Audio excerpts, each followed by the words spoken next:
నమస్కారం అండి. ఇవాళ కౌంటింగ్ ఏజెంట్స్‌కి మనము ఆ రోజు జరగబోయే దాని గురించి చెప్తున్నాను. సో, ఫస్ట్ మీరు కౌంటింగ్ ఏజెంట్‌గా ఉదయం 6 గంటలకల్లా కౌంటింగ్ రూమ్స్‌కి, హాల్‌కి వెళ్ళిపోవాలండి. మీతో వెళ్తున్నప్పుడు మీరు తీసుకువెళ్ళాల్సినయి ముఖ్యంగా ఇది. 18 డిక్లరేషన్ ఫార్మ్. ఇక్కడ మీరు ఆ రిటర్నింగ్ ఆఫీసర్ దగ్గర సంతకం చేయాల్సి ఉంటుంది. సో, ఈ ఫార్మ్ తీసుకువెళ్ళండి. తర్వాత మీకు ఐడీ ఇస్తారు. ఐడీ బ్యాడ్జ్ అదొకటి. తర్వాత Aadhaar or any photo ID, అలాగే ఒక బుక్లెట్ను, పెన్ మీరు నోట్ చేసుకోవడానికి. మీ దగ్గర 17C ఫామ్స్ ఉంటే గనక పోలింగ్ బూత్వి అవి. ఇవన్నీ తీసుకోండి. ముందే భోంచేయండి, టాబ్లెట్స్ తీసుకొని లోపలికి వెళ్ళండి. సెల్ ఫోన్స్ తీసుకువెళ్ళొద్దు. ఒకసారి కౌంటింగ్ ఏజెంట్స్ మీరు లోపలికి వెళ్ళాక బయటికి రావడానికి ఉండదు. సో, అలాగే మీ బ్యాడ్జ్ మీద ఉన్న నెంబరు, అంటే మీకు ఏ టేబుల్ నెంబర్ అనేది ముందే తెలుస్తుంది. ఏ టేబుల్ నెంబర్ వద్ద కూర్చుంటారో. సో, మీరు ఆ టేబుల్ దగ్గరే కూర్చోవాలి. ఇంకెక్కడికి తిరగడానికి ఉండదు. సో, ఇప్పుడు లోపలికి వెళ్ళాక కౌంటింగ్ హాల్ సెటప్ గురించి చెప్దాం. సో, మీరు లోపలికి సైన్ చేసి వెళ్ళాక ఇలా హాల్లోకి వెళ్ళాక ఇదంతా రెడ్ కలర్లో ఉన్నది ఫెన్స్ ఉంటుందండి. అంటే దీని లోపల ఓన్లీ ఎలక్షన్ కమిషన్ అపాయింట్ చేసిన వ్యక్తులు మాత్రమే ఉంటారు. మీరు కౌంటింగ్ ఏజెంట్గా కూర్చునేది ఈ ఫెన్స్ బయట. ఇక్కడ చైర్స్ ఉంటాయి మీకు. మీ టేబుల్ నెంబర్ ఏదో చూసుకోండి. ఇలా 1, 2, 3 దాని ఎదురుగా వెళ్ళి అక్కడ కూర్చోవాలి. సో, ఫస్ట్ రోలో జాతీయ పార్టీలకు సంబంధించిన వాళ్ళు కూర్చోవచ్చు. సెకండ్ రోలో స్టేట్. సో, ఇక్కడ కూర్చుని మీరు నోట్ చేసుకుంటారు ప్రక్రియ అయ్యే వరకు. సో, నెక్స్ట్ వచ్చేసి ఇక్కడ 14 టేబుల్స్ ఉంటాయి. సో, ఇది ఎమ్మెల్యే సెటప్ ఒకటి ఉంటుంది, ఎంపీకి ఒక కౌంటింగ్ హాల్ ఉంటుంది. సో, 2 కౌంటింగ్ హాల్స్ ఉంటాయి. సో, ఎక్కడైనా సరే 14 టేబుల్స్ ఉంటాయి. ఈ 14 టేబుల్స్లో ఒక్కొక్క టేబుల్ వద్ద మీకు ఒక కౌంటింగ్ సూపర్వైజరు, కౌంటింగ్ ఆఫీసరు, ఒక అబ్జర్వరు ఉంటారనమాట. అలాగే ఒక రిటర్నింగ్ ఆఫీసర్ ఉంటారు, ఒక అసిస్టెంట్ రిటర్నింగ్ ఆఫీసరు, మన ఏజెంట్, ఇంకొక ఏజెంట్. ఇక్కడ ఈ అసిస్టెంట్ రిటర్నింగ్ ఆఫీసర్ దగ్గర కూడా ఎమ్మెల్యేను, ఎంపీ ఏజెంట్స్ ఉంటారు. అలాగే మీకు పోస్టల్ బ్యాలెట్స్ అది జరుగుతుంటే అదే పోస్టల్ బ్యాలెట్ టేబుల్ దగ్గర కూడా మన ఏజెంట్, ఎమ్మెల్యే కానీ, ఎంపీ ఏజెంట్ కానీ ఉంటారు. సో, ఇది సెటప్. ఇప్పుడు కౌంటింగ్ ప్రక్రియ గురించి అండి. సో, మొదట కౌంటింగ్ అనేది పోస్టల్ బ్యాలెట్స్తో మొదలవుతుంది. మీకు 7 నియోజకవర్గాలు ఉన్నాయనుకోండి. ఒక పార్లమెంట్ పరిధిలో 7 కౌంటింగ్ హాల్స్ ఉంటాయి. అలాగే ఎమ్మెల్యేవన్నీ విడిగా జరుగుతాయి, ఒక హాల్లో జరుగుతుంది. ఎంపీ కౌంటింగ్ విడిగా జరుగుతుంది. సో, పోస్టల్ బ్యాలెట్స్ ఒక ఎమ్మెల్యేకి అదే హాల్లో పక్కన కొన్ని టేబుల్స్ వేస్తారు. అంటే ఒక 4, 5 టేబుల్స్ వేసి పోస్టల్ బ్యాలెట్ కౌంటింగ్ జరుగుతుంది. పోస్టల్ బ్యాలెట్స్ ఆర్ఓ ఆఫీసర్ ఆధ్వర్యంలో జరుగుతుంది. అలాగే మన ఏజెంట్స్ కూడా ఉంటారు అక్కడ. సో, అది ఒక మొదలుపెట్టిన అరగంటకి 30 నిమిషాల తర్వాత ఈవీఎం మెషిన్ కౌంటింగ్లు స్టార్ట్ అవుతుంది. సో, ఇప్పుడు ఆ ఈవీఎం మెషిన్ కౌంటింగ్ ఎలా ఉంటుందో చూద్దాము.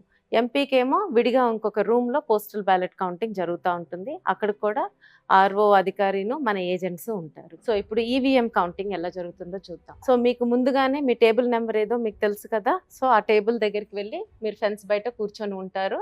ఇక్కడ సెటప్ ఇలా ఉంటుంది. ఇదిగోండి టేబుల్. ఉదాహరణకి టేబుల్ 1. ఈ టేబుల్ 1కి పోలింగ్ బూత్ 1 నుంచి 1వ కంట్రోల్ యూనిట్ వస్తుంది ఫస్ట్. ఇది ముందుగానే నిర్ధారించబడి ఉంటుంది, ఏ పోలింగ్ బూత్స్ నుంచి వస్తాయి టేబుల్ 1కి అనేది.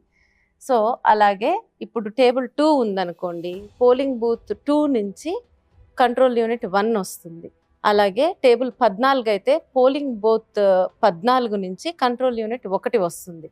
సో, ఈ ప్రక్రియలో జరుగుతుంది. ఇది ముందే నిర్ధారించి ఉంటుంది. ఇక్కడ 2 కౌంటింగ్ సూపర్వైజర్లు ఉంటారు, ఒక అబ్జర్వర్ ఉంటారు. ఈ కంట్రోల్ యూనిట్ ఏదొచ్చినా ఒక ఈఎంవి మెషిన్కి కూడా కనెక్ట్ చేసి ఉంచుతారు.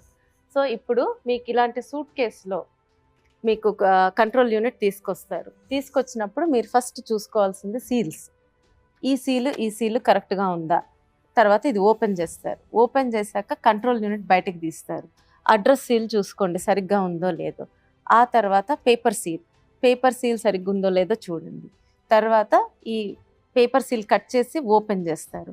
ఓపెన్ చేసినాక ఇక్కడ మనకి గ్రీన్ సీల్ ఉంటుంది. ఈ గ్రీన్ సీల్ ముఖ్యమైనది. ఈ గ్రీన్ సీల్ కరెక్ట్గా ఉండాలి. ఇది కనుక బ్రేక్ అయి ఉంటే మీరు వెంటనే రిటర్నింగ్ అధికారికి, ఆర్ఓకి తెలియజేయండి. సో, ఆ గ్రీన్ సీల్ కూడా కరెక్ట్గానే ఉందనుకోండి. అప్పుడు మీకు మెషిన్ ఆన్ చేస్తారు. మెషిన్ ఆన్ చేశాక రిజల్ట్ బటన్ నొక్కే ముందు మీకు ఈ సూట్ కేసు ఉంది కదా, దానిలో 17C బయటికి తీస్తారు. బయటికి తీసి మీకు క్లియర్గా ఇక్కడ చదువుతారు. ఇది తీసినప్పుడు మీ దగ్గర కూడా 17C ఫామ్ ఉండాలి, మీరు పోలింగ్ డేట్ నుంచి తెచ్చుకున్నది. అది లేకపోతే మీకున్న పేపర్లో ఆ ఇన్ఫర్మేషన్ ఉంటే గనక మీరు దాన్ని సరిచూసుకోండి. ఇక్కడ ముఖ్యంగా పోలింగ్ బూత్ నెంబర్ చదువుతారు, అది చూసుకోండి. ఆ తర్వాత నెక్స్ట్ కంట్రోల్ యూనిట్ నెంబర్ చదువుతారు, అది కూడా మీతో సరిగ్గా ఉందో లేదో చెక్ చేసుకోండి మీ దగ్గర ఉన్న 17Cలో. తర్వాత టోటల్ ఓట్స్, అంటే ఆ బూత్లో టోటల్ ఓట్స్ ఎన్ని అయినాయో చూపిస్తారు, ఆ నెంబర్ కూడా మీరు నోట్ చేసుకోండి. ఫస్ట్ ఇది మీరు చేయాల్సింది. తర్వాత ఈ గ్రీన్ సీల్ సరిగ్గానే ఉంది అనుకున్నాక ఈ బటన్ నొక్కుతారనమాట. ఈ బటన్ నొక్కగానే మీకు రిజల్ట్స్ కనిపించడం మొదలవుతాయి. సో రిజల్ట్స్ వస్తున్నప్పుడు ఫస్ట్ మీకు పోలింగ్ తేదీ కనిపిస్తుంది, నోట్ చేసుకోండి. తర్వాత టోటల్ నెంబర్ ఆఫ్ ఓట్స్ కనిపిస్తాయి.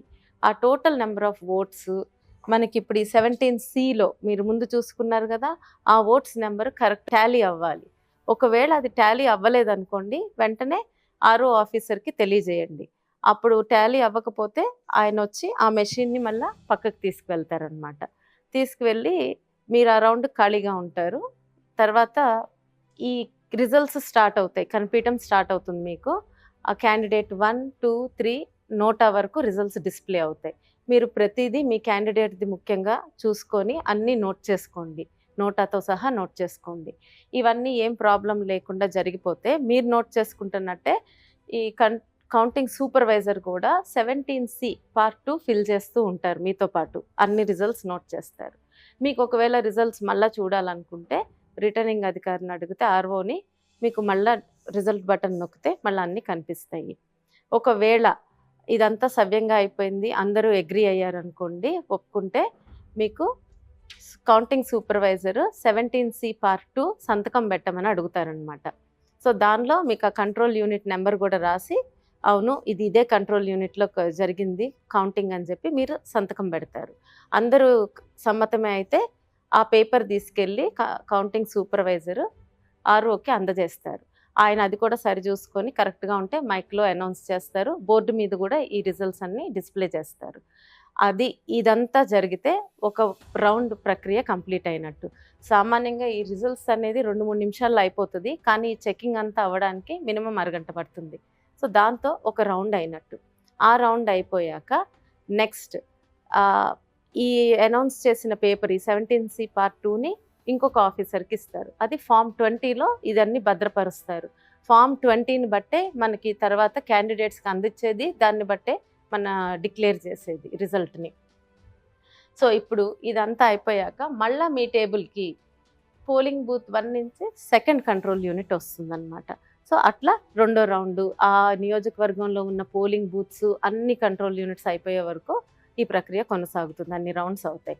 మొత్తం నియోజకవర్గంలో అన్నీ అయిపోయినాయి అనుకోండి, మీకు లాస్ట్లో ఒక వీవీప్యాట్ మెషిన్ ఒక 5ని లాటరీ సిస్టంలో తీస్తారు. తీసి ఇక్కడే మీకు పక్కన ఇంకొక గదిలో మీ అందరికి కనిపిస్తుంది, అక్కడే వాటిని కౌంట్ చేస్తారు. ఆ పేపర్ స్లిప్స్ అన్నీ కౌంట్ చేస్తారు. అవి దానికి సంబంధించిన కంట్రోల్ యూనిట్లో నెంబరు సరిగ్గా ఉందనుకోండి, దాంతో కౌంటింగ్ ప్రక్రియ కరెక్ట్గానే ఉందని నిర్ధారిస్తారు.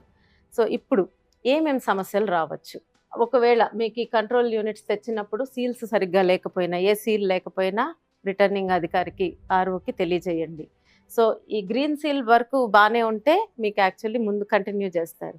ఒకవేళ గ్రీన్ సీల్ బ్రేక్ అయి ఉందనుకోండి, ఆర్ఓకి తెలియజేయండి. ఆయన అది తీసుకువెళ్ళి కంట్రోల్ యూనిట్ తీసుకువెళ్ళి దానికి సంబంధించిన వీవీప్యాట్ మెషిన్ని తెప్పిస్తారు. అదంతా ఈ కౌంటింగ్ అయిపోయాక చేస్తారు. లాస్ట్లో తెప్పించి దానిలో స్లిప్స్ కౌంట్ చేసుకుంటారు. తర్వాత ఇది ఆన్ అవ్వలేదు, మీరు ఆన్ బటన్ నొక్కినా కూడా కంట్రోల్ యూనిట్ ఆన్ అవ్వలేదు, ఆర్ఓకి తెలియజేయండి. ఆయన బ్యాటరీ తీసుకొచ్చి పెడితే అది ఆన్ అయితే కౌంటింగ్ కంటిన్యూ అవుతుంది. లేదు అది వేసినా కూడా ఆన్ అవ్వలేదు అనుకోండి, కంట్రోల్ యూనిట్ని పక్కకి తీసుకెళ్ళి పెడతారు. సేమ్ మళ్ళీ వీవీప్యాట్ మెషిన్తో స్లిప్స్ కౌంట్ చేస్తారు. రెండవది, మీకు టోటల్ ఓట్స్ 17C ఫామ్ మీద టోటల్ ఓట్స్ కౌంటింగ్ కంట్రోల్ యూనిట్లో టోటల్ ఓట్స్ తేడా ఉందనుకోండి, అంటే ఎక్కువ ఉన్నాయనుకోండి కంట్రోల్ యూనిట్లో, అంటే మాక్ రిజల్ట్స్ ఏమన్నా ఇరేజ్ చేసి ఉండకపోవచ్చు. ఆ యూనిట్ని కూడా తీసుకువెళ్ళి రిటర్నింగ్ అధికారి ఆర్ఓ టేబుల్ మీద పెడతారు. దానికి సంబంధించిన వీవీప్యాట్ మెషిన్ని కూడా తెచ్చి దానిలో ఉన్న బ్లాక్ ఎన్వలప్లో పాతవి ఉంటాయి మాక్ రిజల్ట్స్, అవి కౌంట్ చేసి దాని వరకు సబ్ట్రాక్ట్ చేస్తారనమాట. అప్పుడు రిజల్ట్ అనౌన్స్ చేస్తారు. ఇవన్నీ మీకు ఆర్ఓ టేబుల్ దగ్గర ఉన్న మన ఏజెంట్ చూసుకుంటారు. ఏం ఇష్యూ వస్తున్నా కూడా ఆయన దీని గురించి లెటర్ రాయడము, రిపోర్ట్ చేయడం అన్నీ ఆయన చూసుకుంటా ఉంటారు. మీరల్లా ఇక్కడ ఉన్నవి చూసుకుంటే సరిపోతుంది ఏజెంట్గా. ఈ టేబుల్ మీద జరిగేది తేడా ఉంటే ఆర్ఓ ఆఫీసర్కి తెలియజేయటం. సో ఇవి అండి వచ్చే ఇష్యూస్. ఏమన్నా మీరు దయచేసి కౌంటింగ్ ప్రక్రియ మొత్తం కంప్లీట్ అయ్యే వరకు హాల్లోనే ఉండండి. పొరపాటున మనకి మెజారిటీ వస్తుందనో ఇంకేదన్నా విషయమనో వదిలేసి బయటికి రావద్దు. మీకు ఇంకా ఏదన్నా డౌట్స్ ఉన్నాయనుకోండి, మీరు ఎలక్షన్ కమిషన్ ఆఫ్ ఇండియా ఇచ్చిన హ్యాండ్ బుక్లో చూసుకొని రిఫర్ చేసుకోండి, లేదా మీ సీనియర్స్ని ఎవరైనా అడిగి తెలుసుకోండి.